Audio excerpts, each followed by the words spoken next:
Bonjour et bienvenue à la Galerie Yoko. Aujourd'hui, nous avons le plaisir de vous présenter cette importante tête de Bouddha en terre cuite stuccée qui provient sans nul doute d'une sculpture monumentale. Elle est caractéristique de l'art du royaume d'Aripunjaya, qui était situé dans le nord de la Thaïlande et dont la capitale était la ville de Lamphun. Datée du XIVe siècle, elle mesure 41 cm de hauteur.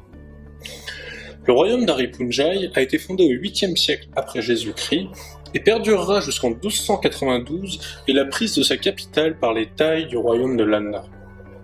Ce royaume se développa donc en parallèle du royaume Mon Varavati et du royaume Khmer de Lopburi, qui apportèrent tous deux des influences stylistiques bien évidentes.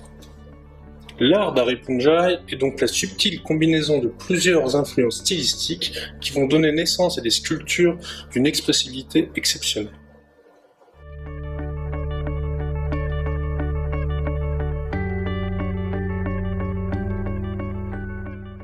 Cette tête qui provient de la région de Lamphun marque une certaine rupture avec le style maniéré qui s'était développé dans la région d'Aripunjaya. En effet, le relatif naturel de cette tête atteste du changement d'esprit créatif qui s'est imposé à l'art d'Aripunjaya suite à la prise de sa capitale en 1292. Cette tête est donc un merveilleux exemple de l'art d'Aripunjaya au XIVe siècle, moment où elle reste encore la capitale culturelle du Lanna et avant qu'elle soit définitivement supplantée par Chiang Mai. On retrouve sur cette pièce le caractère expressif des traits Mon.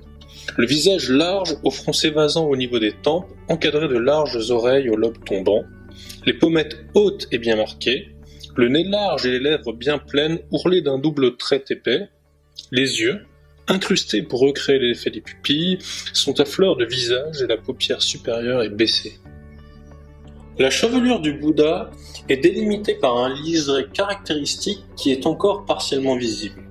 Cette chevelure est constituée de boucles coniques qui étaient modelées séparément puis appliquées sur la tête du Bouddha.